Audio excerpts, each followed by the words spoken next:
आज हम लोग बजट केंद्रीय बजट जो आया है, जो 2024-25 में जो केंद्रीय बजट आया है, आज उसको हम लोग पढ़ेंगे। बजट अरे इतना इम्पोर्टेंट है ना कि तुम कोई भी एग्जाम देख लीजिएगा आप लोग, जिसमें कि कोई हो एसएससी, रेलवे, सीजीएल या यूपी पुलिस, सबके लिए इम्पोर्टेंट है। इससे 1 से 2 क्वेश्चन कोई भी, या बीपीएससी हो, बिहार एसएससी हो, कोई भी एग्जाम में 1 से 2 क्वेश्चन आता ही आता है। और इसको लोग बजट बजट बोलते रहता है, लेकिन ये बजट, संविधान में ऐसा बजट कोई चीज है ही नहीं। बजट संविधान में मेंशन नहीं है। तो बजट आखिर है क्या? आखिर 112 जो अनुच्छेद है आर्टिकल, संविधान के आर्टिकल 112 है अनुच्छेद, उसमें इसका नाम है एनुअल फाइनेंशियल स्टेटमेंट। बजट संविधान में मेंशन नहीं है। अगर इतना कर लोगे ना भाई, तो इसमें से एकदम पक्का है एकदम कि 1 से 2 क्वेश्चन आएगा ही। तो चलो बजट स्टार्ट करते हैं। बजट स्टार्ट करने से पहले जितना अगर ये कर लेगा आदमी, तो इससे 1 से 2 क्वेश्चन हो जाएगा। तो इसको कुछ, बजट को कुछ टर्मिनोलॉजी आएगा, जैसे कि यहाँ पे इसको बिना उसको समझा ही नहीं जा सकता है। जैसे कि यहाँ देख सकते हैं कि राजस्व प्राप्ति या राजस्व घाटा क्या होता है। तो ये इतना चीज है ना, ये आपको बिना टर्मिनोलॉजी जानना समझ नहीं आएगा। तो सबसे अच्छा है ये जानने के लिए हम कुछ पहले पढ़ लेते हैं, उसके बाद इसको आएंगे। अच्छा, इसको करने से पहले इतना कर लेते हैं, ऊपर का जो चीज है ना इधर, उतना कर लेते हैं। तो जब वो वहां पे आएगा, उसके बाद उसको लोग डिस्कस कर लेंगे। तो वित्त बजट जो पेश करता है, कौन करता है? पहला क्वेश्चन आता है बजट आखिर पेश कौन करता है? तो वित्त मंत्री, हमारे जो वित्त मंत्री निर्मला सीतारमन है, वो बजट पेश किया है। बजट क्या होता है ना कि बजट, मान लो कि आगे साल जो खर्चा है ना, अब आगे जो आने वाला खर्चा है, जो अगले साल जो सरकार खर्चा करेगा, जो क्या क्या चीज पर खर्च करेगा, उसके लिए है। तो ये 23 जुलाई को पेश किया गया था, 23 जुलाई 2024 को।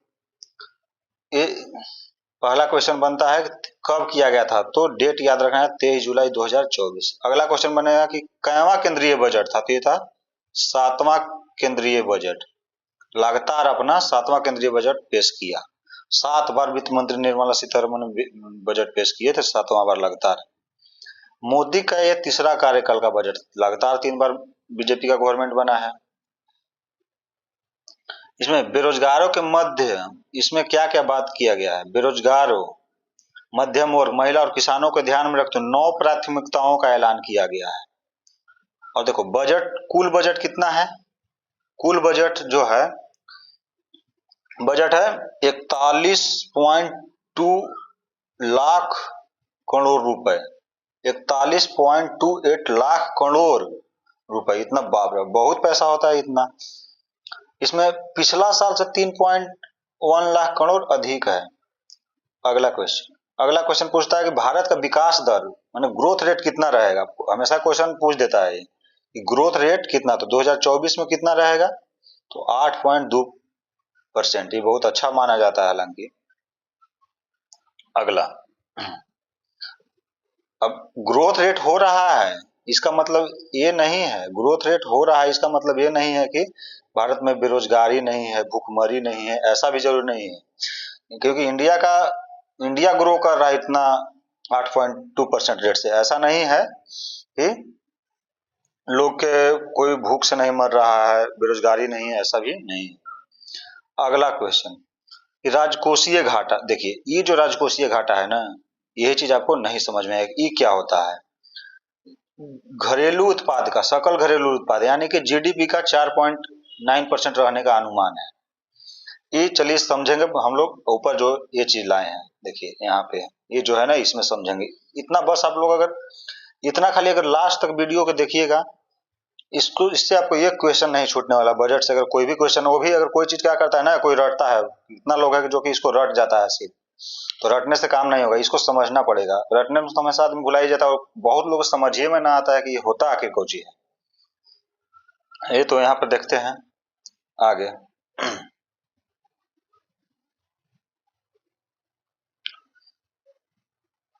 बता दिया कि जीडीपी का कितना 4%, 4.9% रहने का अनुमान है राजकोषीय घाटा।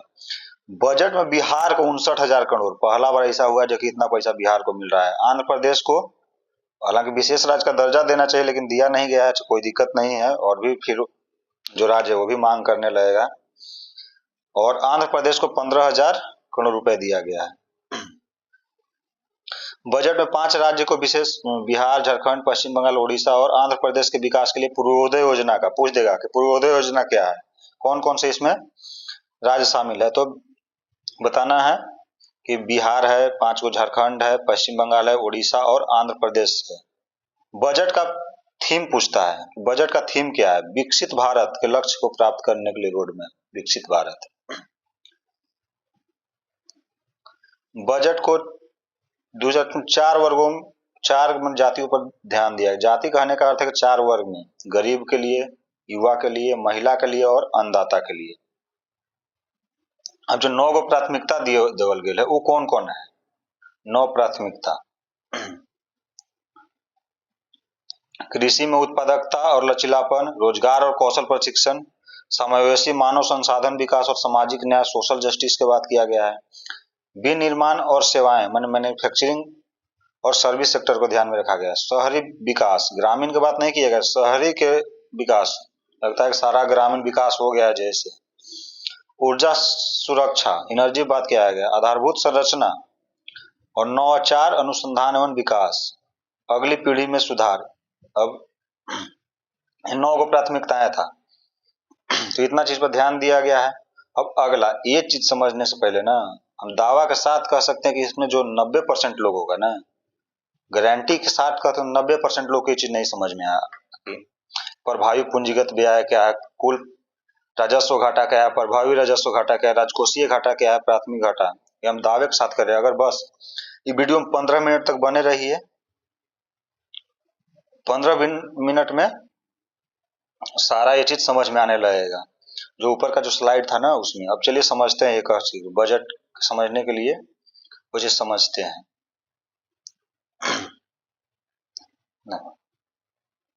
अब पहले ही आपको बता दिए हैं कि बजट ऐसा कोई संविधान में नहीं है, इसको नाम है एनुअल फाइनेंशियल स्टेटमेंट।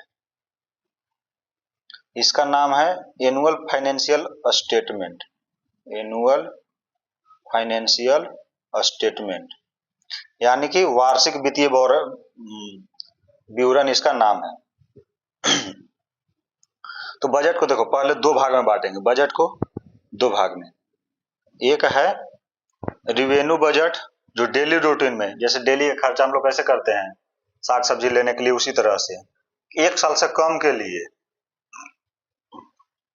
बजट रहेगा, उसको रिवेन्यू बजट बोलेंगे। और लॉन्ग टाइम के लिए, जैसे 1 साल से अधिक के लिए रहेगा तो उसको कैपिटल बजट बोलेंगे। अब रेवेन्यू रिसिप्ट क्या होता है ये समझेंगे आगे। रेवेन्यू रिसिप्ट, अब रेवेन्यू भी 2 प्रकार का होता है। रिसिप्ट एगो जैसे प्राप्ति होता है, एक होता है रेवेन्यू एक्सपेंडिचर। इसमें भी 2, टैक्स और नॉन टैक्स। अब दूसरा होता है कैपिटल, कैपिटल रिसिप्ट और कैपिटल एक्सपेंडिचर। अब इसको भी समझेंगे। तो इसको समझने के लिए पहला चीज समझना चाहिए कि रेवेन्यू रिसिप्ट मतलब राजस्व प्राप्ति क्या है। तो राजस्व प्राप्ति, राजस्व प्राप्ति का मतलब होता है ना, राजस्व प्राप्ति उसमें दिया गया था राजस्व प्राप्ति, देखिएगा यहाँ पे। इसमें राजस्व प्राप्ति का मतलब होता है, राजस्व प्राप्ति का मतलब है तो यह सरकार का जो रियल इनकम होता है ना, यही होता है रेवेन्यू रिसिप्ट। रियल इनकम मतलब कि इसको सरकार पर कर्जा नहीं है, इसको बाद में किसी को लौटाना नहीं है, ये लाइबिलिटी नहीं है, मतलब कर्जा नहीं है। तो रियल टाइम इनकम, अब मान लो कि इसका एग्जांपल हो जाएगा, जैसे कि मान लो कि कोई का टैक्स मिल रहा है, जैसे कि अब इनकम टैक्स मिल रहा है, सरकार के लोगों पे इनकम टैक्स लगाता है, आयकर जिसको बोलते हैं। तो इनकम टैक्स में क्या होता है ना, ये इनकम टैक्स में लोग को फिर लौटाना नहीं पड़ता है। जब लौटाना नहीं पड़ेगा तो ये रियल टाइम इनकम हो गया। इसमें 2 प्रकार का होता है, टैक्स रिवेन्यू होता है, एक होता है non tax revenue. Tax revenue में 2 प्रकार का होता है, एक होता है डायरेक्ट टैक्स होता है, ध्यान में करते हैं आप लोग, एक होता है इनडायरेक्ट टैक्स। डायरेक्ट टैक्स का मतलब होगा जैसे इनकम टैक्स, डायरेक्ट इनकम पर लग रहा है टैक्स। अब वेल्थ टैक्स, जैसे बहुत मान लो कोई गरीब है और कोई बहुत अमीर है, तो उस पर जितना धन होगा उसके हिसाब से टैक्स लगता है ना, वेल्थ टैक्स उसको बोलते हैं। ये हो गया वेल्थ टैक्स। कारपोरेशन टैक्स भी होगा डायरेक्ट टैक्स में। इनडायरेक्ट टैक्स में मान लीजिए कि आपको जीएसटी से आ रहा है पैसा गवर्नमेंट को, इनडायरेक्ट टैक्स में जीएसटी हो गया, कस्टम ड्यूटी जो लगता है, जो सामान ये सब आता है, जो कस्टम ड्यूटी जो उस पर लगता है। आगे नॉन टैक्स में क्या क्या आ जाएगा? नॉन टैक्स रेवेन्यू मतलब कि नॉन टैक्स में प्राप्त होगा। जैसे कि अब मान लो कि नॉन टैक्स के रूप में मान लो कि अब हम जा रहे हैं, कोई गाड़ी का चालान काट दिया, जा रहे हैं रोड पे और नॉन टैक्स में, और जा रहे हैं और गाड़ी का कोई चालान काट लिया गवर्नमेंट, तो भाई अब मान ली पुलिस वाला घूसखोर अगर ना करेगा वो तो गवर्नमेंट के पास पैसा जाएगा ना, तो वो आ जाएगा, वो टैक्स थोड़ी ले रहा है, तो वो आ जाएगा नॉन टैक्स में। एग्जाम्पल देख लो, एग्जाम्पल देख लीजिए। एक्सटर्नल ग्रांट हो गया, इंटरनल रिसिप्ट, इंटरेस्ट रिसिप्ट, मान लो कोई अगर लोन दिया। एक्सटर्नल ग्रांट, मान लो कि एक्सटर्नल ग्रांट मतलब कि फॉरेन से किसी को कोई एनजीओ दे दिया कि जाइए इतना खर्च कीजिए, तो उसका जो अनुदान जो दिया गया है वो नॉन टैक्स में, टैक्स में थोड़ी आ रहा है, वो नॉन टैक्स में आ रहा है। इंटरनल इंटरेस्ट, अब मान लीजिए कि अब कोई अगर गवर्नमेंट दे रहा है राज्य सरकार को, कर्जा पर पैसा दे रहा है, तो वो उससे जो इंटरेस्ट आएगा उससे वो नॉन टैक्स में रिसिप्ट में आ जाएगा। फी एंड फाइन बताइए दिए कि जो फी लिया जाता है, जो हम लोग एग्जाम देते हैं तो फी तो जाता है, तो नॉन टैक्स रिवेन्यू में हो जाएगा। अगला, अब रिवेन्यू एक्सपेंडिचर, रिवेन्यू रिसिप्ट हो गया। रिवेन्यू रिसिप्ट अच्छा होता है, मतलब आप मान लो कि कोई कर्जा अगर नहीं दिया रहा है, कोई का अगर मतलब कर्जा नहीं है गवर्नमेंट, तो इसका मतलब गवर्नमेंट अच्छा है, इसका गवर्नमेंट अच्छा है। रिवेन्यू रिसिप्ट मतलब कर्जा नहीं होता है तो गवर्नमेंट के लिए अच्छा ही बात है, अच्छा होता है। एक्सपेंडिचर, अब बताया कि रिवेन्यू एक्सपेंडिचर होता है। रिवेन्यू एक्सपेंडिचर का मतलब होता है ना, अब मान लो गवर्नमेंट लोन लिया है, अब उसको लोन पेमेंट इसमें दिखाएंगे कि लोन पेमेंट कैसे कितना होता है ज्यादा, और कितना गवर्नमेंट को जो लोन लेता है ना उसको पेमेंट करना पड़े। भारत में अभी लमसम 600 बिलियन से भी ज्यादा, 1500 बिलियन तक भी लोन है। अब जैसे कि अब मान लीजिए सैलरी पे करना है, तो भाई गवर्नमेंट में तो कर्जे है ना एक तरह से, आईएएस आईपीएस के जितना भी सैलरी है, एम्प्लॉय है, तो सरकार इसी कारण से रोजगार देना नहीं चाहता है, इस लोग को पैसा पेड करना पड़ेगा, लेकिन उसके बिना तो काम चलेगा नहीं। अब कैपिटल, अब होता है कैपिटल रिसिप्ट। इसमें कैपिटल रिसिप्ट एक समझिए, कैपिटल रिसिप्ट क्या होता है कि जैसे कि मान लीजिए कि अब पीएसयू है, रेलवे है, सेल वेल गेल जितना भी है, सेल है, गेल है, ये सब जितना भी है ना, तो वो उसको हम मान लें कि बेच दे रहा है, जैसे एलआईसी के कुछ पार्ट बेच दिया, रेलवे बेच रहा है, तो वो क्या हो जाए कैपिटल रिसिप्ट में, कैपिटल राजस्व, कैपिटल रिसिप्ट में आ जाएगा।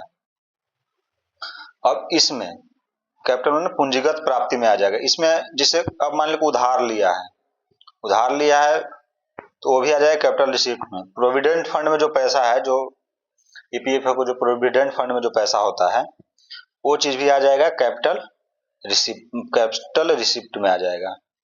अब कैपिटल एक्सपेंडिचर में क्या हो जाएगा, अब मान लो कि गवर्नमेंट, कैपिटल एक्सपेंडिचर होता है ना लॉन्ग टर्म के लिए, कैपिटल एक्सपेंडिचर जो होता है वो लॉन्ग टर्म के लिए होता है, यह रिसिप्ट, यह एक्सपेंडिचर। कैपिटल ये अच्छा होता है, जैसे मान लो कि रोड बना रहा है गवर्नमेंट, तो भाई अभी पैसा भले ही लगा रहा है, लेकिन लॉन्ग टाइम में उसे जो टोल टैक्स, अब मान लो कि अब हम ही आ रहे थे दिल्ली से, तो उसमें अब क्या किया कि 4-5 जगह एक्सप्रेसवे बनाया है, तो उस पर टोल टैक्स इतना देना पड़ा। हम सब बाइक का भी, हम पहला बार बाइक का टोल टैक्स दे रहे थे, 400-500 रुपए टोल टैक्स ही लग गया दिल्ली से आने में, एक्सप्रेसवे का खाली सिर्फ टैक्स। एनएच पे हालांकि टैक्स नहीं लगता है, नेशनल हाईवे पे टैक्स नहीं लगता है, लेकिन जो एक्सप्रेसवे था, 3 यमुना एक्सप्रेसवे, ये जो यूपी में है, जो बुंदेलखंड आगरा लखनऊ एक्सप्रेस, उस पर सब पर टैक्स लगा था। तो ये हो गया, ये अच्छा होता है, जो कैपिटल एक्सपेंडिचर है वो है अच्छा होता है। अगला एक टर्म आता है बैलेंस बजट, किसको बोलते हैं, आप लोग देखेंगे ना, बैलेंस बजट का टोटल खर्च और टोटल प्राप्ति, एक जब यहाँ पर देखिएगा आगे आएगा तो उसमें कि मान लो कि जितना गवर्नमेंट का पैसा आया ना उतना ही वो 1 रुपया ना 1 रुपया ज्यादा खर्च आएगा। वो ये बात को ध्यान रखिएगा, ये हम आपको दिखाएंगे कि 1 रुपया बजट जो पेश होता है ना 1 रुपया ना ज्यादा और खर्च भी उतना ही का रहता है। अब सरप्लस बजट किसको बोलेंगे? अगला है टर्म है सरप्लस बजट। सरप्लस बजट में क्या होगा? प्राप्त ज्यादा होगा, मतलब रिसिप्ट ज्यादा होगा। मान ली कि अब आय ज्यादा अगर है और खर्चा अगर कम, मान लीजिए कि अब तो बचबे ना करेगा। अब मान लीजिए कोई अगर कमा रहा है 25,000, उसका खर्चा 5,000, तो 20,000 जो बच गया वो तो सरप्लस है ना, है हम लोग के पास, उसको बोलेंगे सरप्लस बजट। अगला बजट डेफिसिट को, घाटे की बजट किसको बोलेंगे? अब मान लो घाटे की बजट किसको, अब घर ही पे हम लोग बजट बनाते हैं। अब मान लो कि गए पैसा है, मान लो कि मेरे पास क्रेडिट कार्ड है 15,000 के, अब मेरे पास पैसा है ये नहीं है, पैसा है 5,000 और उस क्रेडिट कार्ड है लेकिन उसको उधार जाके ले लिए क्रेडिट कार्ड से 10,000 के सामान, तो 5,000 तो लॉस में चले गए, 5,000 लॉस में चले गए। वो जो लॉस में गए ना, यानी खर्चा ज्यादा और खर्चा ज्यादा हो गया और पैसा है ये नहीं है, कमाए है ये नहीं है, तो जो हो गया घाटे की बजट। बजट का जो है ना ये हमेशा रहना चाहिए कि गवर्नमेंट को दिखाता है कि मतलब कितना वो कुछ सरकारी व्यय पर काम किया है कुछ। अगला जैसे हो गया, यही हाल हो गया, जैसे कहावत कहा गया है कि घाटे की बजट कैसे हो जाता है कि आमदनी, एक कहावत है, आमदनी अठन्नी और खर्चा रुपया, उस हिसाब से ये। अगला अब राजस्व घाटा क्या होता है, रेवेन्यू डेफिसिट क्या होता है? ये हमेशा क्या होता है ना, राजस्व खर्चा मतलब कि इस ना, इससे क्या होता है ना ही कोई एसेट क्रिएट कहने का मतलब कि आगे इससे कोई हमें फायदा नहीं होता है, ना इससे कोई मतलब न, ये हमें से लौट के नहीं आता है। जैसे कि इससे हमें कोई टोल टैक्स नहीं मिलेगा इस तरह से, मान लीजिए, ना ही कोई इससे, और ना ही गवर्नमेंट का इससे कर्जा कम होता है, ना ही एसेट क्रिएट होता है, ना ही गवर्नमेंट का कर्जा कम होता है। जैसे अब सैलरी किसी को देना है, अगर आईएएस आईपीएस लोग को सैलरी देना है तो भाई वो लौट के नहीं ना आएगा, देना है तो देना है। माइनस राजस्व प्राप्ति, जो रेवेन्यू रिसिप्ट था ना उसको अगर घटा देंगे तो वो रेवेन्यू डिफिसिट हो जाएगा। रेवेन्यू डेफिसिट हमें हमेशा खराब ही होता है। या तो पी, अगर ये आ गया ना रेवेन्यू डेफिसिट अगर हो गया, तो या तो पीएसयू को बेचेगा या गवर्नमेंट उधार लेगा। भाई बेसिक काम तो करना है ना, अब जैसे कि पुलिस को देना है पैसा, गवर्नमेंट को लोन ये करना है, जैसे कि सरकार सब्सिडी देता है, अगर किसान को सब्सिडी दे रहा है तो ये तो बेसिक चीज करना ही है। तो उसके लिए गवर्नमेंट या तो लोन उठाएगा या तो फिर पीएसयू को बेचेगा, दो ही काम कर सकता है। तो ये हो गया रेवेन्यू डेफिसिट। रेवेन्यू डेफिसिट हालांकि ये हमेशा खराब ही होता है, अच्छा नहीं होता है इकोनॉमी रेवेन्यू डेफिसिट। लेकिन हमेशा अगर इसको अभी तक तो मतलब 4 पॉइंट, इस बजट बोला गया कि 4.9 रहने का अनुमान मतलब है ऐसा। लेकिन देखते हैं आगे, आगे देखते हैं। अब प्रभावी राजस्व घाटा क्या होता है? ये टर्म, ये सब याद रखिएगा, ये टर्म आगे जो है ना, आगे यही सब चीज आएगा जो इसमें दिया गया है, आगे इस समझाने के लिए ही किए हैं। अब राजस्व घाटा भी था, रेवेन्यू डिफिसिट। और राजस्व घाटा में अगर मान लीजिए कि अब गवर्नमेंट, स्टेट गवर्नमेंट को, मान लो कि बिहार को गवर्नमेंट को कोई लोन दिया, अनुदान की बात नहीं किया गया, स्टेट गवर्नमेंट जो अनुदान दिया है, लोन की बात नहीं किया गया है, अनुदान दिया है, वो तो फिर कैपिटल फॉर्मेशन के लिए, मतलब कि उससे रोड बनाएगा, अति बनाएगा, तो कैपिटल फॉर्मेशन के लिए जो दिया गया है ना उसको हम घटा देंगे अगर, वो तो फिर तो मतलब कि वो तो किसी को तो दिया ही गया है, वो तो काम आखिर वहां हो रहा है ना, उसे रोड बन रहा है, रेलवे बन रहा है, वो तो काम तो हो ही रहा है। उसको अगर घटा देंगे उसको बोलेंगे राजस्व, प्रभावी राजस्व घाटा। ये कंसेप्ट जो है ना 2012 में आया था। अगला राजकोषीय घाटा क्या होता है? Physical deficit. अब मान लो कुल खर्चा है गवर्नमेंट का, टोटल खर्चा में से जो रिवेन्यू रिसिप्ट माने राजस्व प्राप्ति, मान ले राजस्व जो टैक्स और नॉन टैक्स से आ रहा था, टैक्स के फॉर्म में जो आ रहा था, इनकम टैक्स से आ रहा था और जीएसटी से आ रहा था, ये सबसे जो इनडायरेक्ट टैक्स से जो आ रहा था, कुल खर्चा में से घटा देंगे, और जो नॉन डेब्ट क्रिएटेड कैपिटल रिसिप्ट मैंने जो बाद में चुकाना ना पड़े, जैसे कि मान लीजिए पीएसयू को डिस इन्वेस्टमेंट कर दिए, वो दोनों को जोड़ दिए, तो बाद में तो कर्जा तो नहीं है ना, उसको बोलेंगे मोटा मोटी मतलब ये है, इसका देखो मोटा मोटी मतलब ये है कि जो कुल कर्जा जो है ना गवर्नमेंट का, टोटल बोरोइंग, टोटल उधार जो है गवर्नमेंट द्वारा लिया गया है, गवर्नमेंट द्वारा जो लिया गया है वही हो जाएगा राजकोषीय घाटा। अब प्राइमरी डिफिसिट क्या होता है, प्राथमिक घाटा, इस आगे टर्म आने वाला है, दिखाएंगे आपको जरूर। प्राइमरी डिफिसिट, इसका मतलब फिस्कल डिफिसिट, मतलब जो कुल उधार लिया गया जो अभी है, फिस्कल डिफिसिट जो बताया अभी, कुल उधार जो लिया गया पैसा है, मान लो कि टोटल इंटरनेशनल मान फॉरेन से लिया गया है लोन, टोटल जो उधार कर्जा लिया गया है ना, उसमें से अगर इंटरेस्ट, नेट इंटरेस्ट लाइबिलिटीज, मतलब इसका मतलब ये है, यानी कि जो सरकार का लोन पे, मान ली कि अब भाई गवर्नमेंट तो मान ली कि स्टेट गवर्नमेंट के, सेंट्रल गवर्नमेंट मान लो कि अगर स्टेट गवर्नमेंट के लोन दिया तो कर्जा में दिया होगा, उससे कुछ ना कुछ इंटरेस्ट आएगा, और जो ये जो सेंट्रल गवर्नमेंट जो लोन लिया है उस पे इंटरेस्ट देना है, उसको दोनों में से घटा देंगे अगर, तो नेट इंटरेस्ट लाइबिलिटीज आएगा, और उसमें से अगर फिस्कल डेफिसिट में से इतना घटा देंगे तो आ जाएगा प्राइमरी डेफिसिट। अगर प्राइमरी डेफिसिट बढ़ रहा है, अगर मान लो कि प्राइमरी डेफिसिट अगर ज्यादा हो रहा है, इंक्रीज हो रहा है, प्राइमरी डेफिसिट इंक्रीज हो रहा है, तो यह दिखा रहा है कि सरकार अच्छा काम नहीं किया है, सरकार अच्छा काम नहीं किया है। अब मॉनेटरी डिफिसिट क्या होगा, अब मॉनेटरी डिफिसिट एक टर्म होता है, इसका मतलब ये होता है कि मान लो कि गवर्नमेंट पर कर्जा है, और गवर्नमेंट पे अगर कर्जा है तो उसको चुकाने के लिए क्या करेगा कि आरबीआई को बोलेगा। एक बार ऐसी हुआ था कि अब आरबीआई को बोलेगा, आरबीआई ले धड़ाधड़ धड़ाधड़ धड़ाधड़ धकाधक एकदम नोट छापने लगा। अब भाई नोट ज्यादा आ जाएगा तो इन्फ्लेशन बढ़ जाएगा, तो उसके लिए नोट छाप कर कर्जा चुकाने लगे तो और भी ना दिक्कत हो जाएगा। इससे उसको बोलेंगे मॉनेटरी डिफिसिट, बोलेंगे मौद्रिक घाटा। अब यह हट गया है जब से FRB fiscal responsibility budget management एक जब से आया है ना, तब से ये हट गया है। चलिए इतना टर्म समझ ली, यही टर्म देखिए अब समझ में आएगा आगे।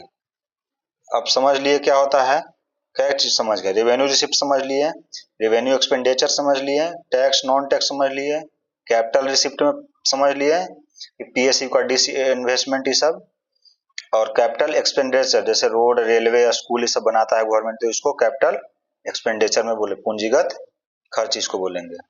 सब इतना समझ लिए। अब आगे आते हैं, अब यहां से इसमें देखिए यही चीज, अब रिवेन्यू रिसिप्ट आप लोगों को बताए होंगे, अभी तुरंत ऊपर बताए हैं कि रेवेन्यू रिसिप्ट क्या होता है। तो रेवेन्यू रिसिप्ट माने राजस्व प्राप्तियां, अभी बताया कि गवर्नमेंट का जो टोटल जो इनकम है, तो टोटल इनकम है एक 31,29,200 इतना करोड़ में ही है। बजट का अनुमान है, पिछला बार 26,99,713 था, 23-24 में था, लेकिन इसमें ज्यादा है, इस बार ज्यादा है। अब कैपिटल रिसिप्ट, कैपिटल रिसिप्ट कहने का मतलब अभी बताए हैं, देख लीजिए कैपिटल रिसिप्ट कैसे कैसे बढ़ा है। कैपिटल रिसिप्ट कहने का मतलब मान लो कि गवर्नमेंट बेच दिया पीएसयू के, अब मान लो कि रेलवे बेच दिया, एयरपोर्ट बेच दिया, तो ये सब हो गया कैपिटल रिसिप्ट।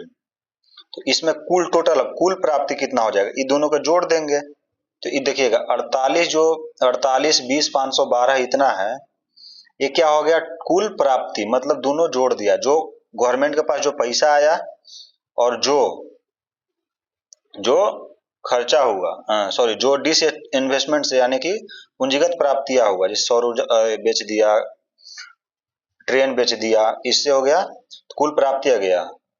अब कुल खर्चा, अब कुल खर्चा भी गवर्नमेंट उतना ही बनाता है, एकदम पता नहीं कैसे ऐसे एकदम करता है कि ना 1 रुपए ज्यादा होगा, कुल व्यय यानी कुल खर्चा देखिएगा उतना ही एकदम, जितना 1 रुपया ना 1 रुपया ज्यादा होता है, पता नहीं कैसे एकदम बजट बनाता है, तो हम लोग से भी परे है। पिछला बार भी देखिएगा यही हाल हुआ होगा। अभी बनाने वाला है बजट, जाने कैसे बनाता है कि 1 रुपया ना ज्यादा 1 रुपया नहीं इधर उधर खर्च होता है।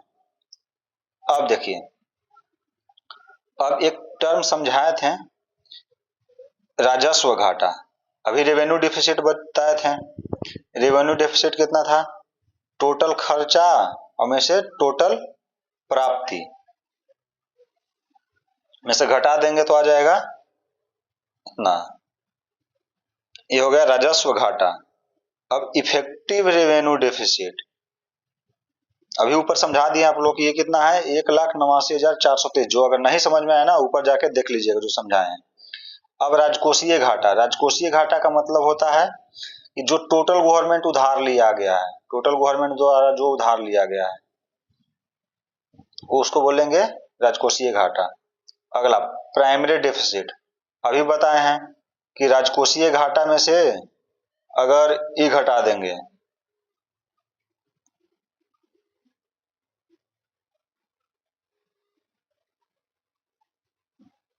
इसको, ये हो गया प्राथमिक घाटा होगा। मान लो कि कोई गवर्नमेंट अगर टैक्स दिया है, स्टेट गवर्नमेंट को अगर एसेट क्रिएट करने के लिए, मैंने कैपिटल फॉर्मेशन के लिए अगर गवर्नमेंट अनुदान दिया है, उसको अगर घटा देंगे तो आता है प्राइमरी डेफिसिट।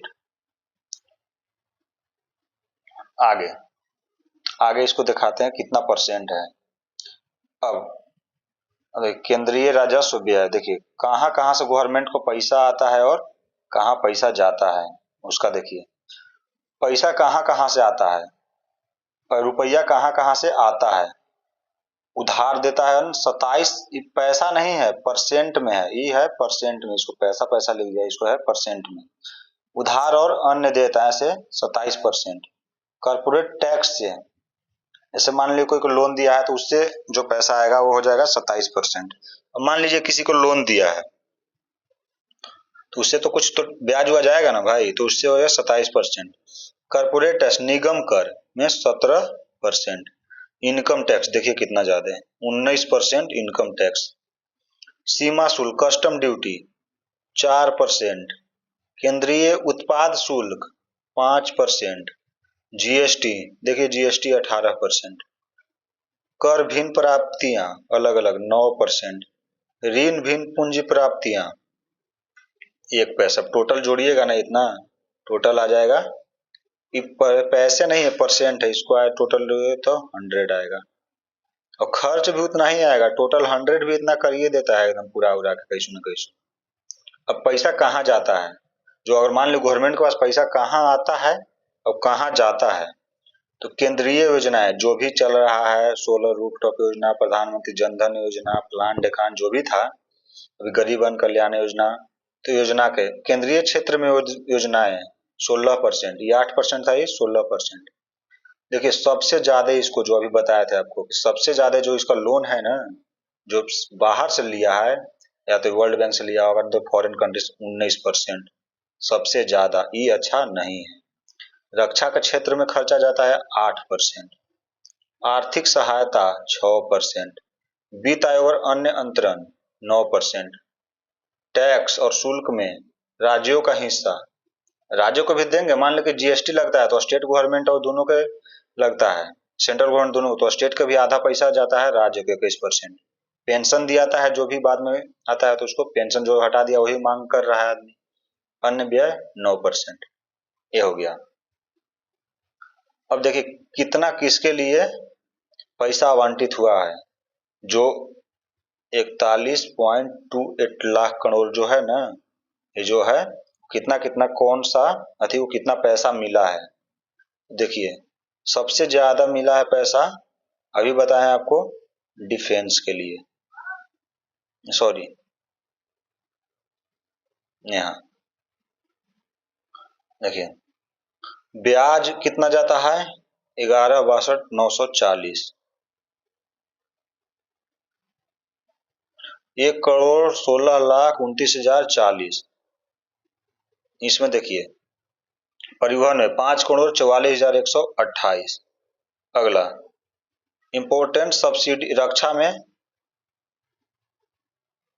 4,54,773 नहीं सॉरी,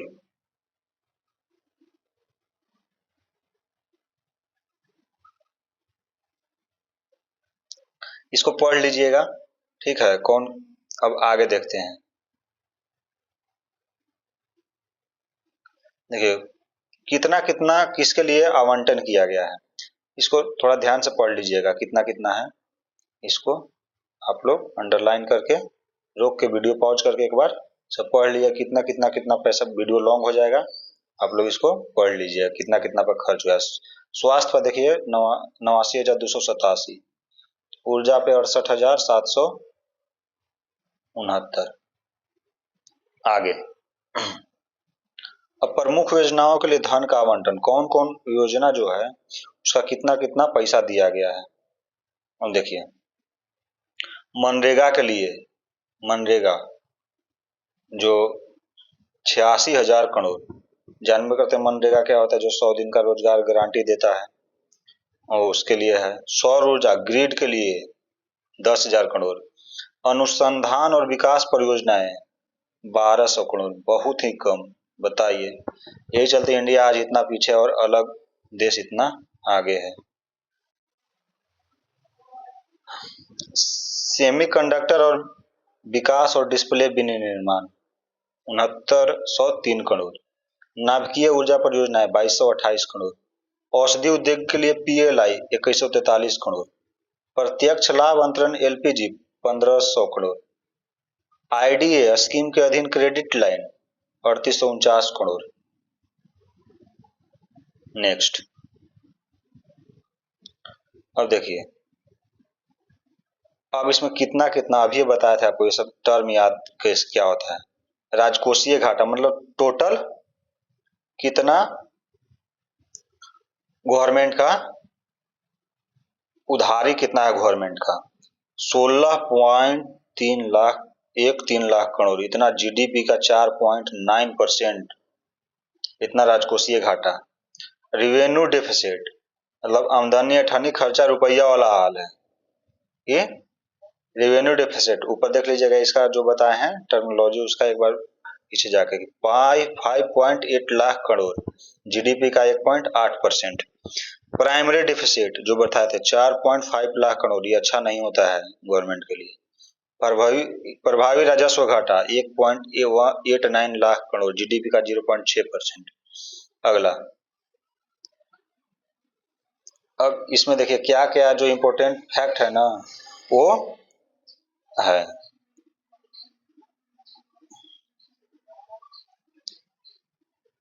क्या क्या इसको याद रख लीजिएगा जरूर, इससे क्वेश्चन, एक क्वेश्चन आ जाएगा।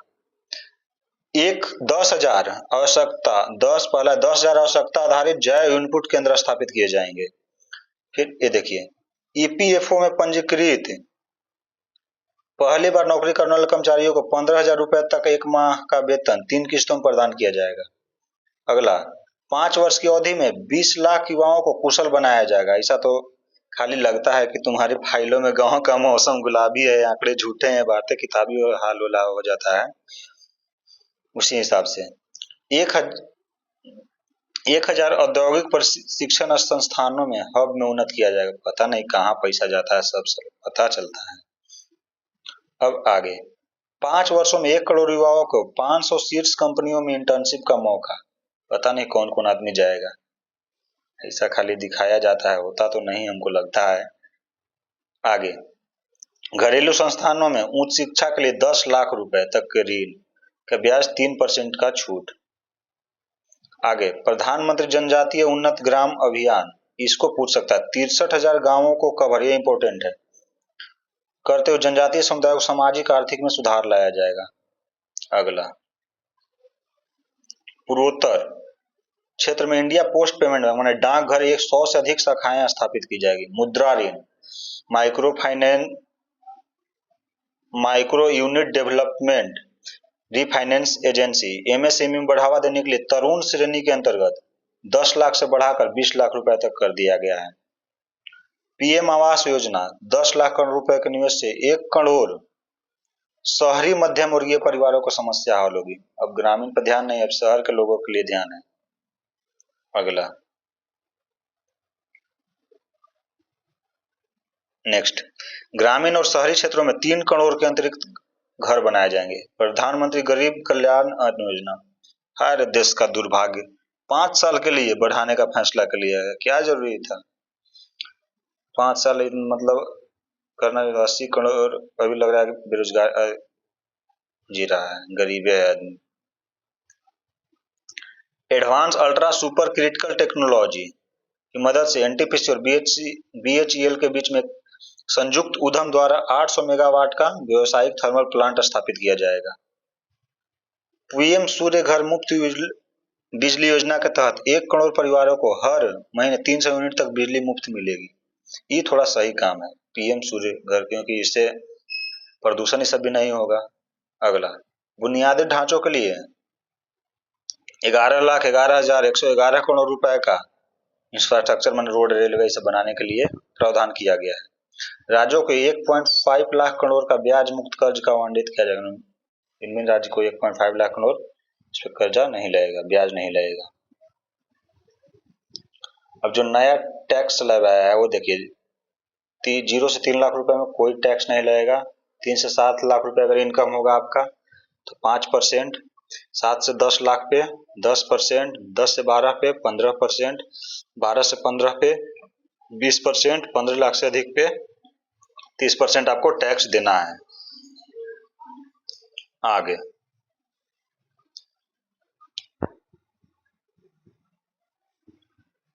नेक्स्ट, अंतरिक्ष क्षेत्र में शोध के लिए 1000 करोड़ रुपए आवंटित किया गया है। क्या कर रहा है गवर्नमेंट ये नहीं पता चल रहा है। 1000 रुपए कौन हिसाब से भीख की तरह देता है? उतना तो एक वो चंद्रयान जाने में लग गया था, 900 पार करोड़। टैक्स कर प्रस्ताव, वेतनभोगी के लिए नए टैक्स रिजिम में अब 7 लाख तक आय मुक्त होगी। मानक कटौती बढ़ाकर 75,000 रुपए किया गया है। पेंशन भोगियों के लिए पारिवारिक पेंशन 15,000 रुपए से 25,000 कटौती। पेंशनों के लिए खतरे है ये सब। 25,000, 15,000 पहले कटता था, 25,000 तक कटेगा। सभी व्यवसायी और गैर वित्तीय संपत्तियों को दीर्घकालिक लाभ पर 12.5% की दर लागू होगी। अगला, कुछ वित्तीय परिसंपत्तियों पर अल्पावधि लाभ पर 20% लगेगा। अपील में लंबित आयकर विवादों में समाधान के लिए विवाद से विश्वास योजना ये शुरू किया गया है। अगला, विदेशी कंपनियों पर कारपोरेट कर की दर 40% घटाकर, मैंने एफडीआई को प्रमोट कर रहा है और क्या 35%, 5% घटाया है। सोना और चांदी का कस्टम ड्यूटी मैंने सीमा शुल्क 6% किया, जो पहले 15% था। प्लेटिनम पर सीमा शुल्क 6.4% कर दिया गया है। शहरों में स्वरोजगार को बढ़ावा देने के लिए 100 साप्ताहिक बाजार स्थापित करने की घोषणा की गई है। रक्षा मंत्रालय को सर्वाधिक 6.22 लाख करोड़ का बजट आवंटित है। कुछ क्वेश्चन इंपोर्टेंट है, सबसे ज्यादा जो है रक्षा पर खर्च होता है, जो कुल बजट का 12.9% है। शिक्षा के लिए 1.48 लाख करोड़ रुपए का आवंटन किया गया है। पर्यटन क्षेत्र के लिए 2479 करोड़। देखिए, शोध से ज्यादा मतलब अनुसंधान से ज्यादा था पर्यटन। है देश का दुर्भाग्य। आगे, आयुष्मान भारत के लिए प्रधानमंत्री जन आरोग्य योजना के लिए 7300 करोड़ रुपए आवंटित किया गया है। प्रधानमंत्री किसान सम्मान निधि के लिए 60,000 करोड़ रुपए आवंटित किए गए हैं, जो 2,000 करके 6,000 मिलता है। महिलाओं और लड़कियों से जुड़ी योजना के लिए 3 लाख करोड़ रुपए का आवंटित किया गया है। अगला नेक्स्ट, अब बजट में बिहार को अभी कुछ थोड़ा सा मिला है। विशेष राज्य का दर्जा तो नहीं दिया, लेकिन थोड़ा सा कुछ कुछ पैसा एक्स्ट्रा दिया है। 2024 बिहार के लिए प्रत्यक्ष तौर पर 59,000 करोड़ रुपए यही दिया है। 59,000 करोड़ रुपए का योजनाओं का ऐलान किया है। इसमें पटना पूर्णिया, भागलपुर, बक्सर, बोधगया, दरभंगा तक एक्सप्रेसवे बनेगा। जिस तरह से यमुना एक्सप्रेसवे, फिर भी तो उसमें टोल टैक्स लगता है। बिहार की सड़क परियोजनाओं के लिए 26,000 करोड़ रुपए। 21,400 करोड़ से पीरपैंती भागलपुर में विद्युत परियोजनाएं शुरू होगी। ये सही है। कोसी मेची लिंक परियोजना को मंजूरी दे गई है। बाढ़ से नुकसान अध्ययन को रोकथाम के लिए 11,500 करोड़ रुपए का प्रावधान किया गया है। काशी विश्वनाथ मंदिर कॉरिडोर के तर्ज पर विष्णुपद मंदिर कॉरिडोर और महाबोधि मंदिर कॉरिडोर का विकास किया जाएगा। नालंदा विश्वविद्यालय को उसके गौरवशाली रूप में पुनर्जीवित करने के अलावे एक पर्यटन केंद्र के रूप में विकसित किया जाएगा।